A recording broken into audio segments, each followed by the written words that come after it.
Fala pessoal, vamos dar continuidade ao nosso curso de eletrocardiograma. Hoje eu vou mostrar um eletrocardiograma para vocês e vou mostrar também no desenho ali de um coração para você entender como ele funciona aqui, vamos botar assim, o seu coração na vida real, tá? Seguindo aquela ordem que a gente aprendeu do eletrocardiograma, vamos começar definindo o ritmo, se ele é ritmo sinusal ou não.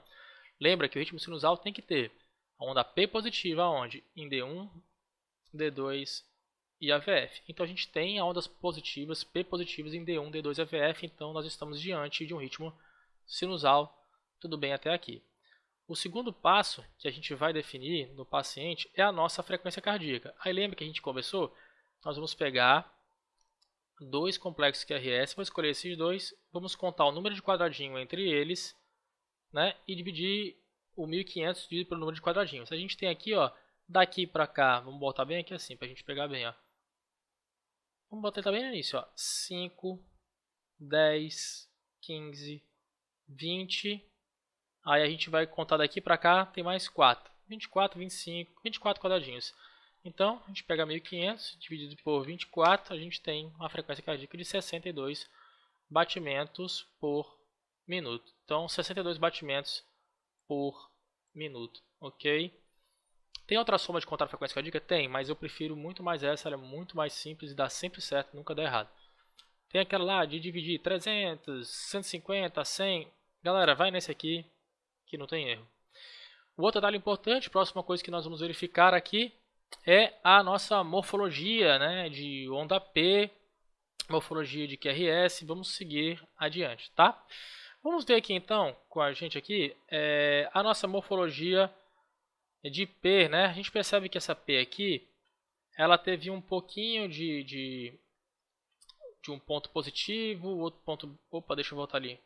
Ficou um pouco positivo, um pouco negativo em outro ponto, né? Ficou um pouquinho mais, como se a gente falasse em plus-minus aqui, mas a gente não vai definir como plus-minus porque ela não fecha critério. Isso aqui é uma coisa que eu vou conversar com vocês no curso mais avançado, mas não é plus-minus, ela só está um pouquinho positiva, um pouquinho negativa ali, mas não dá nem para considerar isso, a gente vai conversar isso na frente, tá? É muito discreto, é mais um artefato mesmo de posição do que se realmente indicar uma patologia, sobrecarga de átrio esquerdo, tá? Não vamos falar sobre isso agora para não ser indicar sobrecarga de átrio esquerdo, tá? Isso aqui deve estar acontecendo por causa da posição do vetor, posição do eletrodo. Vou te explicar o que pode estar acontecendo aqui nesse momento, tá? Vamos entender ali então o porquê que essa morfologia está assim, porque o certo era estar desse jeitinho, né? Eu vou considerar essa onda P normal, neste caso aqui, porque eu não vejo nenhum outro sinal de aumento de átrio esquerdo, nada que me chame a atenção, tá? Não fecha critérios, então a gente, ó, tanto que não dá nenhum quadradinho, tá? Então a gente não vai pensar em critério de Morse, nem nada disso. Vamos ficar tranquilo e agora eu vou te explicar o porquê que ela tá um pouquinho assim, esse artefato aqui. Lembra que a gente trabalhava no vetor que a gente trabalha com resultantes? Pois então, quando a gente tem o nosso nó sinusal, ele está mais ou menos aqui, o nó atrioventricular está mais ou menos aqui. Imagina isso aqui virtualmente, tá, galera? Está mais ou menos aqui a posição dele. E a gente tem aqui o caminho, né, todinho. Aí vem para o feixe de His. Feixe de His vem para cá, se divide aqui. E a gente tem depois os ramos subendocárdicos aqui dele, que são as fibras de Purkinje que a gente vai conversar aqui na frente, né?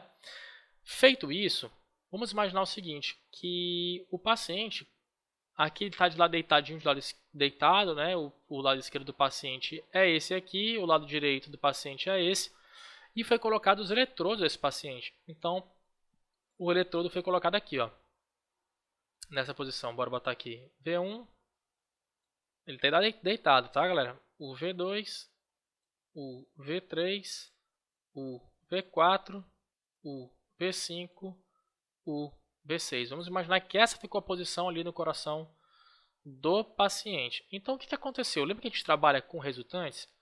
E aí, a gente sabe que o átrio esquerdo puxa um pouco do vetor dele para cá e o átrio direito também puxa para cá. E a resultante deles vai dar para cá, concorda? Mas tu concorda comigo também que está acontecendo 1 bilhão, 1 zilhão, 1 trilhão de desvalorização. Está acontecendo várias, na verdade, né? A gente só representa com as resultantes, vai ficar mais fácil. Mas está acontecendo ali, ó, várias para cá, e começa a diminuir para cá, né? Começa para cá, vai para todos os lados, só que com maiores tendências seguindo a anatomia e a massa do coração, certo? E a resultante que dá é essa daqui. Então a gente tem essa resultante aqui, deixa eu pintar ela de vermelho. Então a gente tem essa resultante aqui, né? Dessa que veio para cá e dessa que veio para cá, teve essa resultante para cá. Então tu imagina que como é que este eletrodo aqui, ele é o V1, concorda? Aqui é o V1, deixa eu botar aqui. Aqui é o V1, aqui é o V2, aqui é o V3, aqui é o V4, aqui é o V5 e aqui é o V6. Vamos isolar esse eletrodo V1. Olha só o que o V1 está vendo. Se a gente ver aqui, olha, tem esse, está cheio de despolarização para cá também tudo. Então o que esse V1 está vendo? Ele está vendo, ó, despolarizações em direção a ele e despolarização indo contra ele também, ó. Ele está vendo várias posições, isso aqui. Então um eletrodo mal posicionado dá isso, ó. Então o que ele está vendo? Uma onda positiva a favor dele e uma onda negativa contra ele. Então ele está vendo uma onda positiva a favor dele e uma onda negativa a favor dele. E elas estão praticamente iguais, porque está bem centralizado. Então isso daqui vai culminar nisso. Uma onda positiva em direção a ele e uma onda negativa na direção contra ele, né? Então, ó, então, galera, a gente pode ficar despreocupado, tá? Isso aqui não fecha critério de sobrecarga, não confundam quando for patológico, eu vou botar para vocês. A gente tem que fazer um cálculo, multiplicar a distância, a profundidade, que eu não vou entrar nesse detalhe agora, tá? Mas fica tranquilo, né? Simplesmente virou ali, calma, tá? Mas aqui não é só desenhar para baixo não, tá?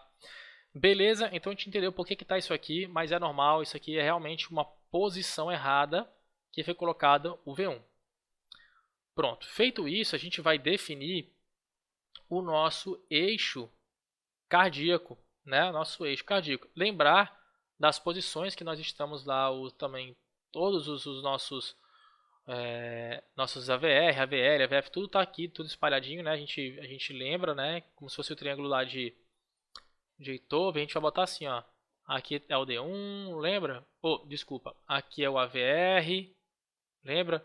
Aí essa posição seria lá no alto do paciente, seria o AVL. Aqui para baixo seria o AVF, lembra? Então ficaria desse jeitinho no paciente, tá? E a gente vai montar a derivação ainda, que aí o D2 vai ficar para cá. A gente vai mostrar lá na coisa o D3, tá? E a gente vai botar aqui o nosso D1. Tá? Seria as posições quando você coloca aqueles no pulso do paciente, lá na perna do paciente, é essa distribuição que acontece. Por isso, é assim que surgiu aqui a roda dos ventos, tá? Seria só uma replicação disso aqui. Tá? O coração era como se ele tivesse aqui, ó. O centro aqui é o coração. O que a gente só fez ampliar o tamanho da dispersão dos vetores, tá? Isso aqui é uma representação, aqui é o coração, galera. É simples, então, ó, isso tudo é como se isso aqui tudo estivesse desse tamaninho aqui, né? Ó, vou botar bem pequitinho aqui e aqueles vetorzão viessem. E agora a gente só está aproximando, tá? Vamos pensar aqui agora, então. Vamos voltar para o nosso eletrocardiograma. Vamos citar dentro do que a gente combinou aqui, que é o dentro do normal. Então, o primeiro dado que a gente vai olhar é o D1. Certo? Então D1 está aqui, a gente está vendo que a gente tem um D1, vamos isolar ele bem grandão, D1 positivo, deixa eu colocar de azul, aqui é um lado negativo dele, mas a gente está vendo aqui o que? Que aqui ele é mais positivo, então D1, essa parte do R é maior do que o S, então D1 positivo, e o perpendicular é o AVF, lembra? Perpendicular faz ângulo de 90 graus, AVF positivo. Então vamos lá, para onde que o D1 é positivo? D1 é positivo para cá, a 0 graus. E o AVF é positivo para onde? Ó? O AVF é positivo em mais 90. Então a gente sabe que o nosso ângulo ele está mais ou menos por aqui. Então a gente está tendo um vetor, o vetor está por aqui. A gente vai identificar ele está em algum desses setores aqui. Certo? Então se a gente jogar no coração, a gente está vendo ali que ele está entre D1 em EVF. Então, a gente sabe que o nosso vetor está por aqui. Ó. Se a gente for sair aqui do nó, tudinho, vamos imaginar aqui, a gente sabe que ele está por aqui. Ó. D1, vamos imaginar aqui. Ó. Ele está vindo aqui. Certo? Agora, vamos botar lá o nosso D2. O D2 está aqui, é uma onda positiva, está maior do que a negativa, então D2 positivo, e aí o AVL é negativo, a onda de baixo é maior do que a onda de cima, então D2, AVL é negativo. Então vamos lá, D2 ele é positivo para onde? Ó, o D2, olha aqui, a setinha está para cá, então ele é positivo para cá em mais 60, então ele é positivo em mais 60, e o AVL ele é negativo aonde? Ó? É aqui? Não, não. Aqui ele é positivo. O AVL é aonde? O AVL ele é negativo aqui, ó, em mais 150. Então a gente tem um outro, ó, a interseção aqui. Então a gente está vendo que a congruência dos vetores estão aqui. Então a gente está vendo que na verdade a direção já começou a mudar, né? Se a gente tem um D2 positivo e um AVL negativo, olha só, é aqui a posição, D2 negativo e AVL positivo. E olha o D3 positivo com AVR negativo. Então D3 positivo para onde? Para cá, ó, para mais 120. E um AVR negativo, para onde é o AVR negativo? Ó, o AVR ele é negativo aqui, ó, porque aqui ó, a setinha para cá é positiva, onde está a seta é positivo, contrário é negativo, então ele é negativo em mais 30. Olha aqui a outra coisa, ó. Então a gente percebeu que ó, deu uma interseção aqui, deu uma interseção aqui e aqui. Então nosso vetor está vindo para cá, ó, entre mais 60 e mais 90 graus. É mais um que apareceu mais 60 e mais 90, né? Então o ângulo está por aqui. Então se a gente fosse colocar, ó, então ele está entre D2 e EVF. Então a gente percebeu que o nosso coraçãozinho, se ele está entre D2 e EVF, ó, ele está aqui, ó, entre D2 e EVF, ó. Ele tá, esse vetor está se dirigindo para cá, que geralmente é o nosso eixo normal. Que se a gente colocar a posição do coração aqui, então ele está para cá, ó, para baixo, para trás e para a esquerda, seguindo a direção do nosso coração, tá? Então a gente conseguiu ver que o eixo está normal entre mais 60, mais 60 e mais 90 graus. Combinado? Então até aqui tudo bem. Então a gente acabou de avaliar e a gente viu lá, beleza, e agora vamos ver também. Lembra que a gente conversou que o complexo QRS é a amplitude de 5 a 20 no frontal e 10 a 30 nas precordiais. Vamos lá. 10 a 30, olha só, 10 a 30 nas precordiais. Precordiais, V1, V2, V3, V4, V5, V6. Não precisa nem contar, né? A gente está vendo que vai dar certinho. E nos frontais a gente viu de 5 a 20. Então a gente tem 5, 10, 5, 10 e 10. Pronto, aqui ó. 5, 10, 11, 12. Tranquilo, tá dentro. O complexo QRS está tranquilo. Vamos ver a duração dele. A gente viu lá ó, a duração. Vamos ver, ó. Tem que ser menor do que 120. Menor do que 120 é 110. Então, quanto é 110? A gente viu que 110, cada quadradinho pequenininho tem 40, então 40 mais 40 é 80. Mais 40 seriam 120. Então a gente pega metade de um quadradinho lá, vai ser 100, né? Um pouquinho mais que isso. Então até 3 quadradinhos ali, já passou um pouco de 3 quadradinhos, então até 2 quadradinhos e meio, né? 40 mais 40, 80, mais 20, 30 ali, dá o 110. Então se a gente contar, ó, deixa eu aproximar bem aqui. Vamos botar aqui, ó. A gente tem 1, 2 quadradinhos, tranquilo, 80 milissegundos. Fechou, tá em paz aqui, tá tudo direitinho com o complexo QRS. Passou o complexo QRS, nós vamos ver a morfologia de onda T. Lembra que a gente começou da onda T? Ela tem que ser lenta e a parte final rápida, né? Tem que ser arredondadinha, ter em torno de 10 a 30% do complexo QRS, lembra? Então a gente tem o início mais lento e o final mais rápido, a gente conversou a respeito disso. Vamos dar uma olhada? Então vamos olhar aqui, ó. Tem mais ou menos isso, de 10 a 30% do QRS, ó. Tem essa parte mais lenta e essa parte já cai mais rápido. A gente vai ver que ela sempre é assimétrica, sempre tem que ser assimétrica, então a gente tá bem aqui, ó, sempre assimétrica, ó, esse lado é menor do que esse daqui, então tá bonitinho, tá direitinho a onda T. E rapaz, olha só esse cabo aqui, quem é esse daqui, ó? Tá vendo que tem uma ondinha bem aqui? Deixa eu botar bem pra vocês aqui. Quem não identificou, depois avisa, mas ó, tem uma ondinha bem aqui, ó. Deixa eu aproximar nesse outro também, ó. Olha, tá bem aqui. Se vocês repararem bem, é isso aqui bem aqui, ó. Eu sei que aqui tá bem hardcore, né? Mas vamos lá, olha aqui, ó. Aqui. Aqui. Olha aqui, ó. Aqui. Vamos ver D2? Aqui. Vamos ver, dá pra gente detectar aqui. Aqui. Quem é esse daí? Esse aqui é a famosa onda U. Lembra que a onda U, ela representa, principalmente em prova, quero que vocês coloquem, representa lá as fibras de Purkinje. Lembra, galera, que a gente começou? Que é a repolarização tardia dessa fibra de Purkinje, ó. Vamos pegar aqui para vocês anotarem. Lembra, olha aqui, ó, letra A, repolarização tardia das fibras de Purkinje. Deixa eu pegar aqui tá aqui, letra A. Pode ter músculo papilar, tudo isso aqui, galera? Pode, mas o que eu quero mais que vocês foquem é a repolarização tardia das fibras de Purkinje. Tá bom? A gente viu lá, cara, entre 5 a 25%, né, da onda T, e ela tem que estar na mesma polaridade, ou seja, se a onda T estiver negativa, ela tem que estar negativa, se a onda T estiver positiva, T de tatu, positiva, a onda U tem que estar positiva também acompanhando. Se estiver invertida, é sinal de isquemia. Pronto, então a gente viu a onda U, a gente viu aqui tudo direitinho. Então se a gente fosse pensar nesse paciente, a gente avaliou tudo, onda P, complexo QRS, onda T, onda U. Então a gente tem um paciente em ritmo sinusal, com frequência cardíaca de 60, o eixo cardíaco normal, onda P normal, morfologia QRS normal, morfologia de onda T normal. E vamos olhar aqui o segmento ST, que a gente vai decidir conversar com vocês, começar a pincelar. Lembra que a gente falou, vamos ver o ponto J e o segmento ST? Vamos dar uma olhadinha aqui.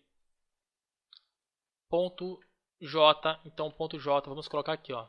Ponto J seria aqui, ponto J é aqui, ponto J é aqui, ó, ponto J vai no final daqui, desculpa, ponto J bem aqui, ponto J bem aqui. Botar na setinha vai ficar mais fácil para vocês identificar, né? Deixar sem dúvidas, tá?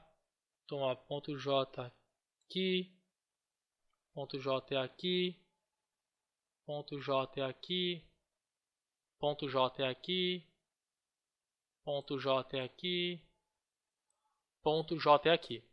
Então, o que a gente usa de linha de base é o segmento PR, tá? É o intervalo PR, na verdade. Quem é o intervalo PR? Aqui, ó, do começo da onda P até o final, né, de onda R. Então, tá aqui. Certo? Então, usa como referência, ó, onda P até o início de R. Como ela tem onda Q, é até o início do Q, tá? E se você traçar uma linha de base, ó, trazer até aqui, ó, esticar toda essa linha de base, olha só. Teve supra de ST? Não, ó. Vamos trazer a linha de base, ó. Botei errado, peraí. Aqui, ó. Olha nossa onda aqui, nosso ponto J, ó. Ponto J tá bem aqui, ó. Então, a gente não teve, ele não passou desse limiar que a gente fez. Então, a gente pega o intervalo PR e serve como base. E lembrar que se você tem a onda Q, o intervalo PR vai até a onda Q. O que eu quero dizer com isso? Se tu tem um complexo assim, ó, vamos botar aqui. O que é o segmento PR?